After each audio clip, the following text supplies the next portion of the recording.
찬송가 43장, 찬송가 43장, 즐겁게 안식할 날. 즐겁게 안식할 날, 반갑고 좋은 날, 내 마음을 편케 하니 즐겁고 기쁜 날, 이 날에 천하 만민 다 보좌 앞에서 참되신 삼위일체 다 찬송 부르네. 이 날에 하늘에서 새 양식 내리네. 성회로 모이라고 종소리 울리네.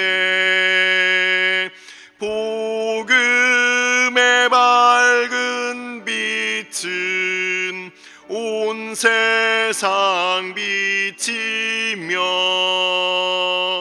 또 영생물이 흘러 시원케 하시네. 이 주일 지킴으로 새 은혜 입어서 영원히 쉬는 곳에 다 올라갑시다. 성부께 찬미하고 성자와 또 성령 참되신 삼위일체 다 찬송 부르세. 아멘.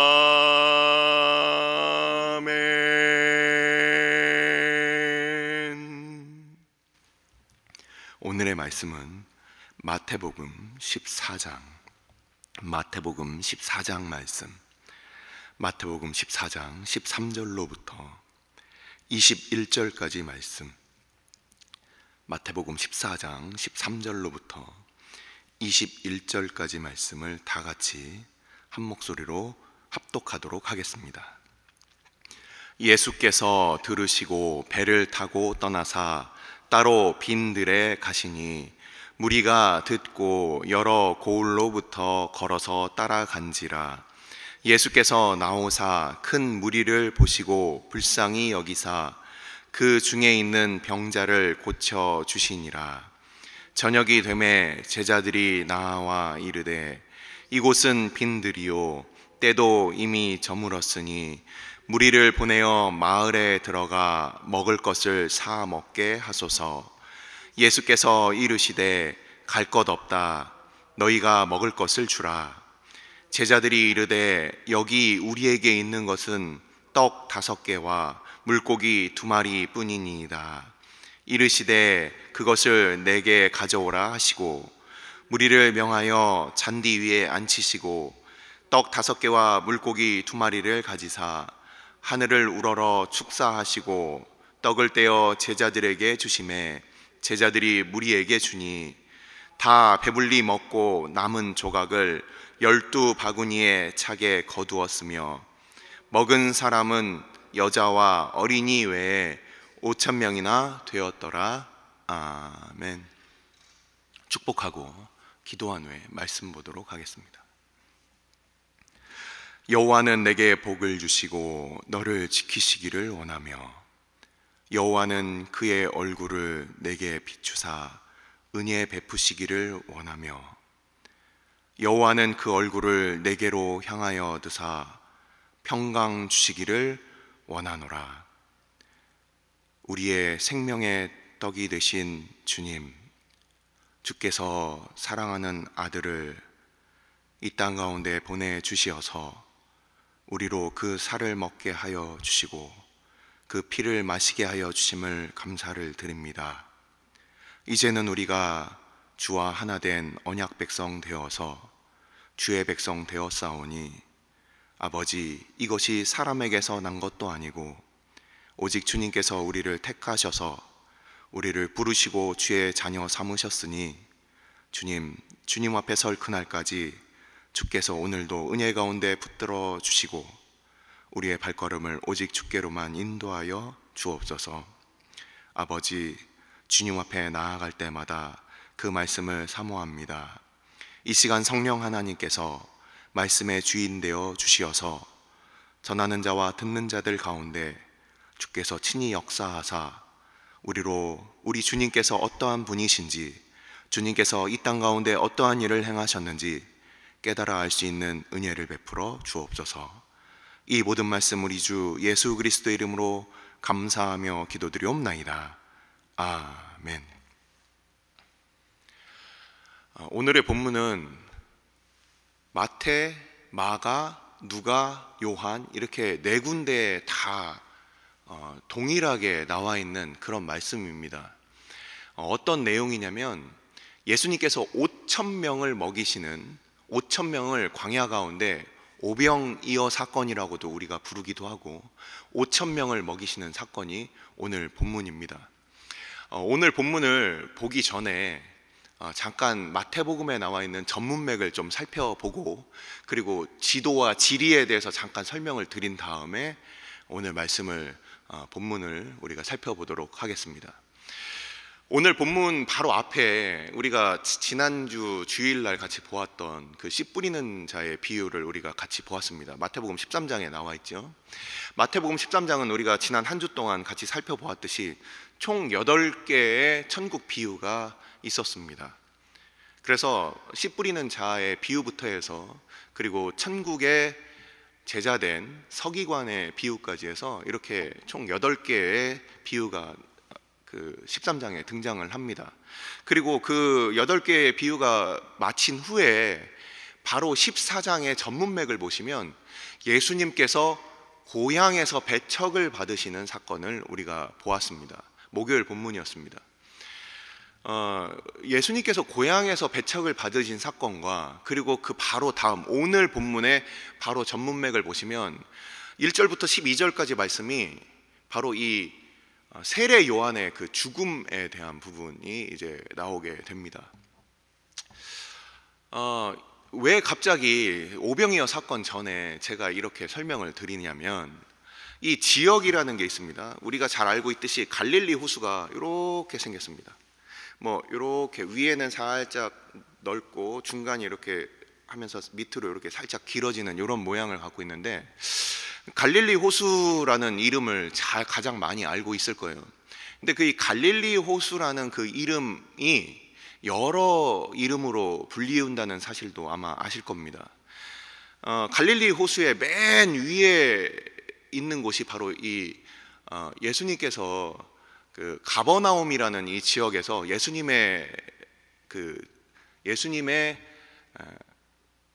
예수님께서 그곳을 중심으로 갈릴리 주변에서 계속 사역을 하신 예수님의 고향이라고, 예수님의 고장이라고 이렇게 표현이 되어 있어요.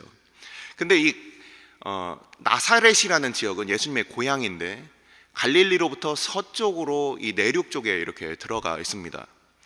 이 가버나움부터 해서 조금 밑으로 내려오면 게네사렛이라는 이 넓은 평야가 있어요. 갈릴리 호수가 맨 위에 가버나움이 있으면은 서쪽으로 조금 내려오면 이제 게네사렛이라는 이 넓은 평야가 있어요. 그래서 이 지형을 가지고서 게네사렛 호수다 이렇게 얘기를 합니다. 거기서부터 조금 더 남쪽으로 내려오면 거기에 우리가 잘 알고 있는 막달라라는 지역이 있습니다. 막달라 마리아가 이곳 출신이에요. 그리고 거기서부터 조금 더 내려오면 이제 디베랴라는 이런 도시가 있어요. 이 디베랴라는 도시가 어디냐면 바로 당시에 헤롯 안디바의 헤롯 안디바라는 당시의 분봉왕이 수도로 삼았던 그 지역이 바로 이 디베랴라는 곳입니다.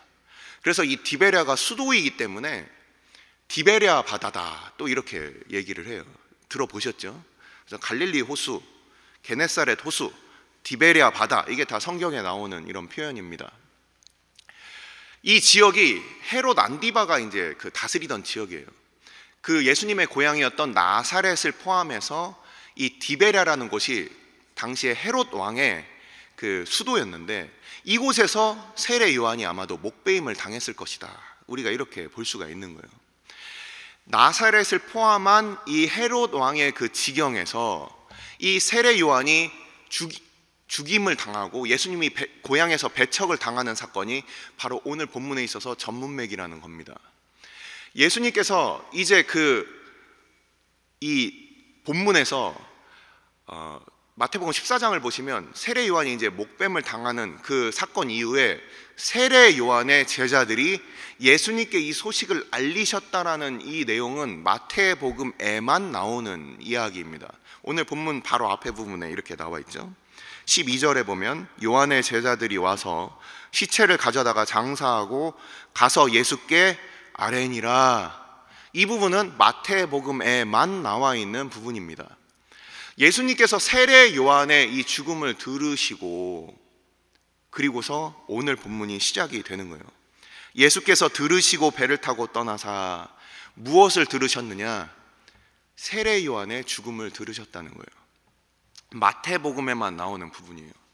저는 이 본문을 읽으면서 예수님께서 이 세례 요한의 죽음에 대해서 가볍게 생각하시지 않았다.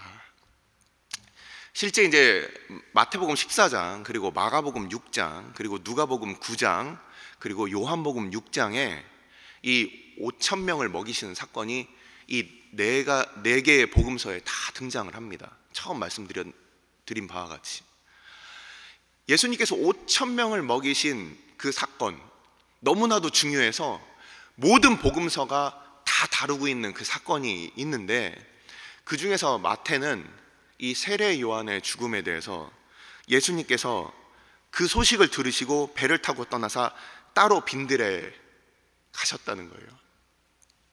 구약과 신약을 연결하는 연결고리였고, 그리고 하나님의 나라를 그렇게 선포했던 이 세례 요한의 죽으심을 들으시고 예수님께서는 어떤 마음을 가지셨을까요? 그것을 저는 이제 시편 116편에서 한번 찾아보았습니다. 시편 116편 15절 말씀입니다. 시편 116편 15절 말씀. 시편 116편은 시편 113편부터 시편 118편까지 이 유대인들이 유월절에 반드시 읽고 가는 그런 시편이에요. 시편 113편부터 시편 118편까지가 유월절 만찬 가운데 읽는 그 말씀이고, 여러분들이 한번 읽어보시면 이 고난받는 메시아에 대한, 고난받는 그리스도에 대한 그 예언들이 116편에 집중해서 이렇게 118편에 집중해서 나와 있는 것들을 여러분들이 보실 수가 있을 겁니다. 시편 116편 15절 말씀을 제가 대표로 읽어드리겠습니다. 그의 경건한 자들의 죽음은 여호와께서 보시기에 귀중한 것이로다. 주님께서는 하나님의 그 말씀을 따라서 살았던 그 수많은 믿음의 선진들 뿐만 아니라 이 세례 요한의 죽음에 대해서 우리 주님께서는 그것을 귀중히 여기셨다라고 우리는 생각할 수가 있습니다. 우리가 이 땅 가운데 하나님의 백성으로 경건하게 사는 그 것들에 대해서 우리가 그냥 살고서 그냥 아무 무의미하게 죽는 그런 존재가 아니라는 거예요. 이 예수님께서 이 마태복음 14장에 13절에 이렇게 나와 있는 이 말씀을 보았을 때 세례 요한의 그 죽음을 예수님께서는 깊이 그것을 생각하고 계시는 장면을 우리는 잠깐 이렇게 살펴볼 수가 있습니다. 그래서 마태복음 14장 13절에서는 예수님께서 배를 타고 떠나셨다.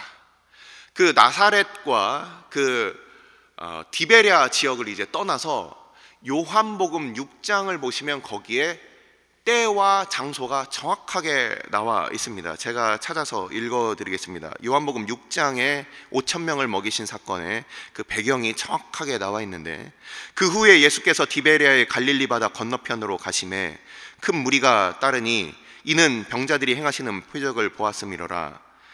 예수께서 산에 오르사 제자들과 함께 거기 앉으시니 마침 유대인의 명절인 유월절이 가까운지라. 이렇게 되어 있습니다. 디베리아를 떠났어요. 그래서 반대편으로 가셨는데 다른 평행 본문들을 보면은 그곳이 바로 벳세다다. 벳세다. 그 갈릴리 북쪽에 동쪽에 있는 북편에 동북편에 있는 바로 그 벳세다, 베드로의 고향이죠. 그곳으로 가셔서 거기서 이제 5천 명을 먹이셨다라는 사건을 우리는 볼 수가 있습니다. 이 5천 명을 먹이시는 바로 그때가 유월절이었다. 자, 오늘 본문을 보시면 사람들을 이렇게 눕게 하셔서 사람들을 앉히시고 먹이셨다. 50명 또는 100명씩 그렇게 앉히셔서 먹이시는 사건들을 우리는 잘 알고 있습니다. 근데 어떤 방식으로 그들이 앉아서 먹었느냐, 이게 마태복음 8장에 같이 연결되어 있는데, 사람들이 유대인들의 식사법에 대해서는 잘 아시죠? 어떻게 식사를 하죠? 왼쪽으로 이렇게 기대서 이렇게 길게 옆으로 눕습니다. 그리고 오른손으로 이렇게 낮은 탁자에 있는 이제 음식을 이렇게 집어먹는 이런 방식이에요. 좀 더 그 부잣집에 가면 사람들이 눕는 이 평상까지 있어서 그 평상 위에 누워가지고 바닥에 앉지 않고 거기서 이렇게 좀 고급으로 이렇게 깔아놓고 먹는 그런 부잣집도 있고, 일반 백성들은 땅바닥에 이렇게 누워서 이렇게 먹게 되는데, 그 다른 본문들을 보면 풀밭에 그렇게 누웠다. 그래서 하얀 옷을 입은 사람들에게 풀밭에 누워서 이렇게 음식을 먹게 되는 거죠. 예전에 그 마가복음 제가 말씀을 전할 때 이 부분을 한번 설명을 드렸습니다. 풀밭에 당시에 햇볕이 뜨거우니까 흰색 옷을 주로 입었겠죠. 사람들이 길게 누워 있습니다. 어떤 모습이 생각이 듭니까? 양들이 풀밭에 누워 있는 어떤 그런 모습들 좀 생각이 들지 않습니까? 여호와는 나의 목자시니 내게 부족함이 없으리로다. 그가 나를 푸른 초장에 누이시며. 우리 주님께서 그 여호와 하나님이시라는 것을, 우리 주님께서 바로 그 하나님이시라는 것을, 그 백성들을 푸른 초장에 눕게 하시고 먹이시는 하나님이시라는 것을, 그것을 나타내는 본문이었다라고 제가 예전에 마가복음 그 말씀 중에 그렇게 설명을 드렸습니다. 이 사람들이 옆으로 이렇게 누워서 식사하는 방법은 이스라엘 백성들이 유월절에 그렇게 식사를 합니다. 그 이유는 뭐냐?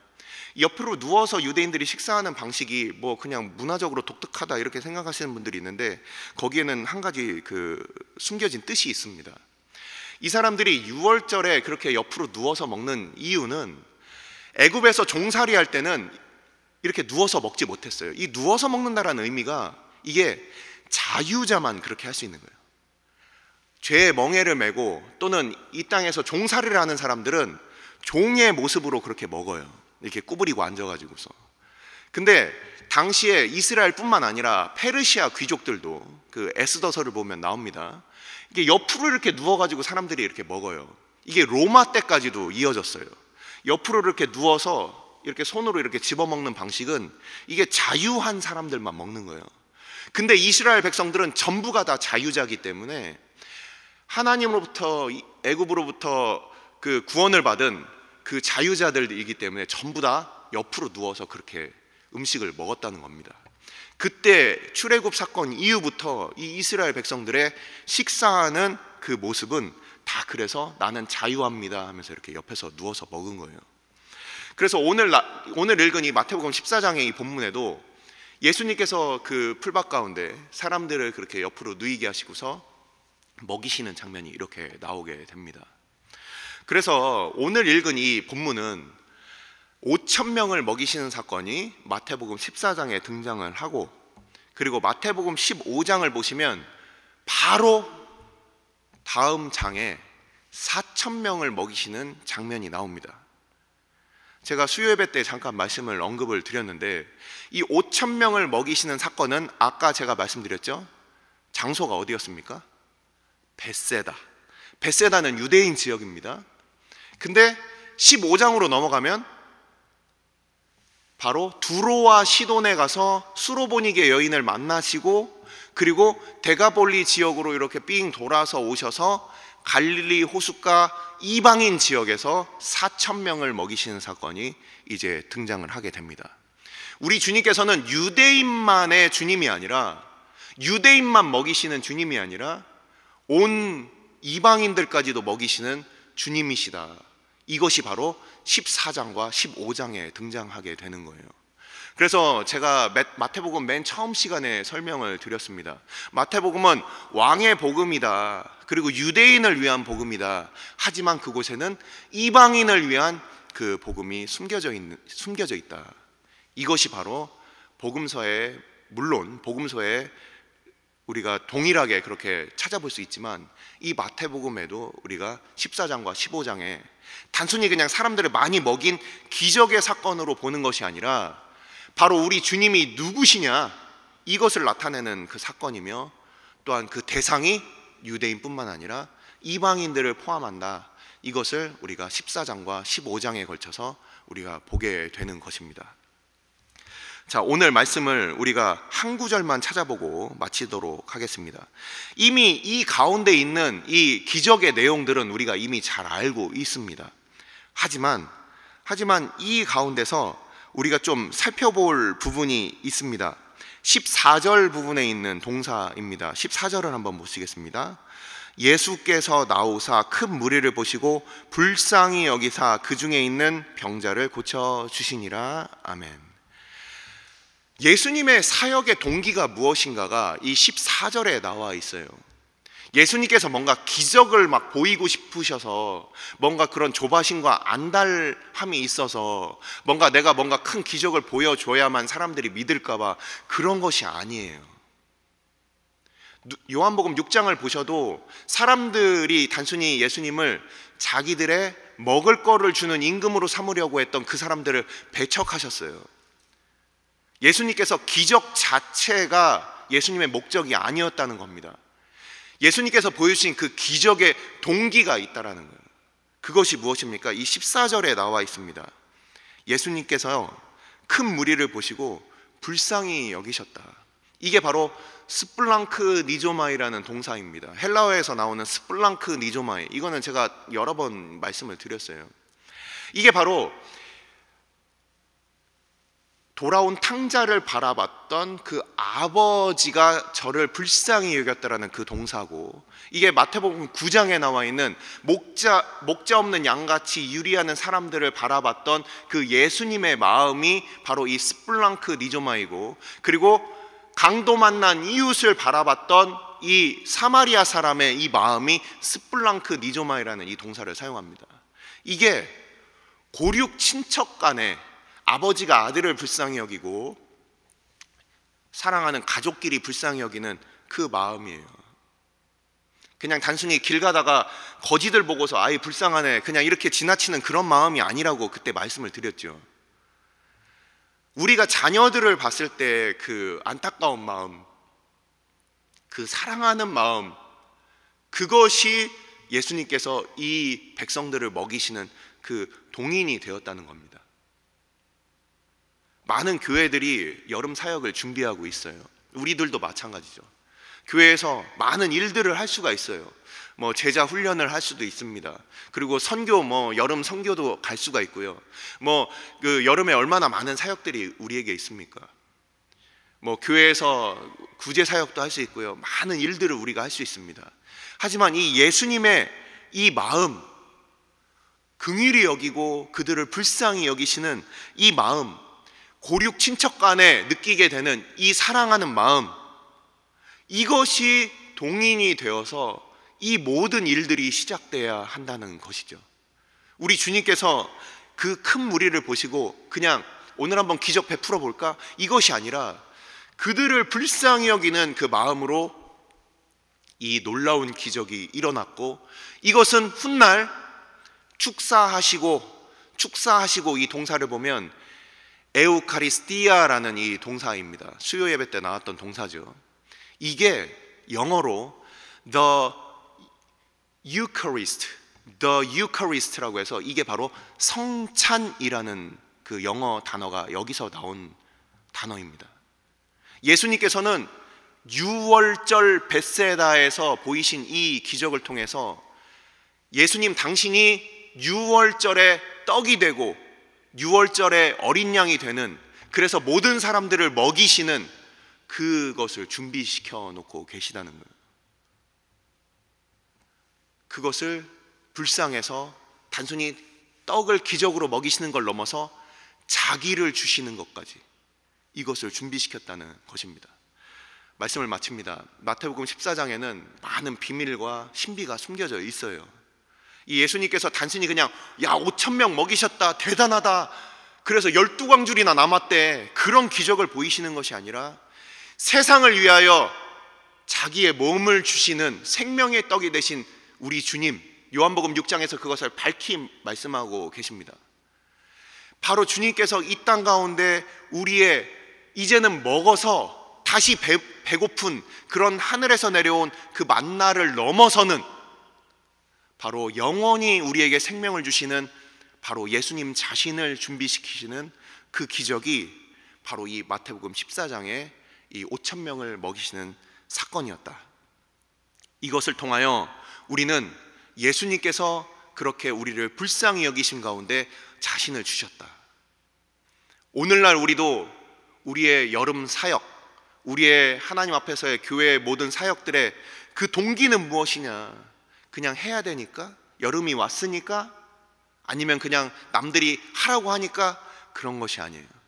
온 세계 열방을 향한 하나님의 뜻도, 우리가 이 대전 지역과 또한 조국의 교회를, 우리가 이 민족을 섬기는 모든 일들도 우리 주님께서 이 14절에서 보여주신 것처럼 바로 하나님의 마음으로 이 땅을 우리가 불쌍히 여기는 것 가운데, 그것 가운데 전도도 일어나야 되고 사역도 일어나야 되고 선교도 일어나야 되는 것입니다.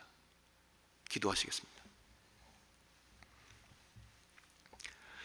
이 시간 우리가 함께 기도할 때 우리의 동기를 우리가 살펴보는 시간 갖도록 하겠습니다. 주님께서 이 시간 우리가 여름 사역을 준비하고 교회에서 끝도 없이 많은 훈련과 많은 사역들이 있습니다.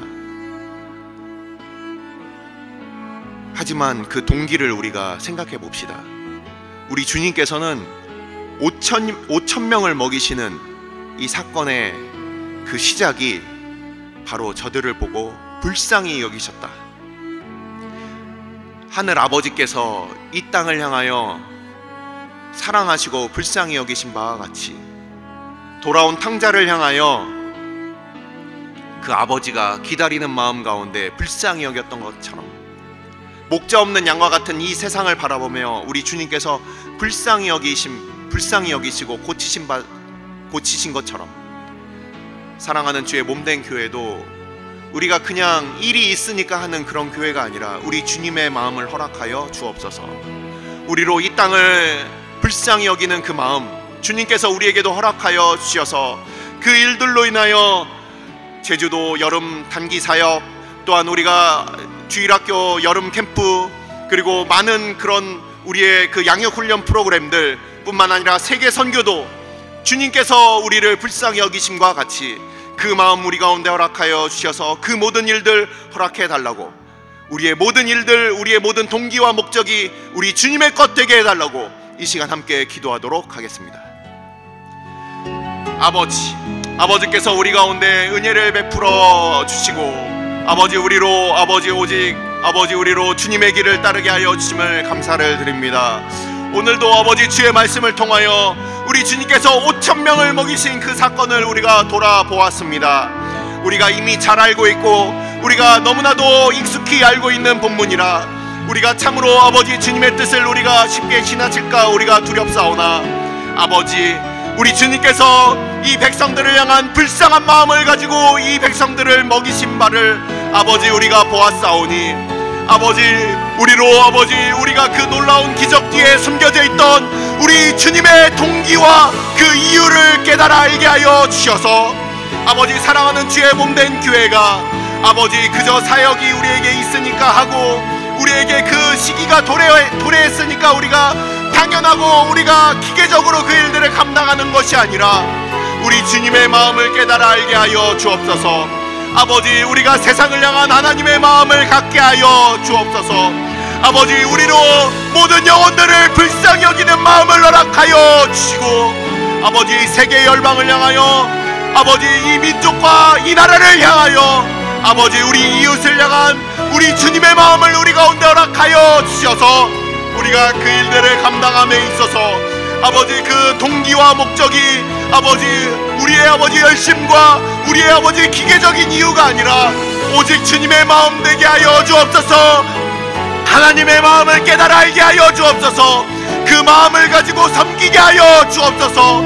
아버지 우리 어린 심령들로부터 아버지 우리 노인에 이르기까지 아버지 작은 자로부터 큰 자에 이르기까지 우리 주님의 아버지 우리 주님의 아버지 몸을 먹게 하여 주옵소서.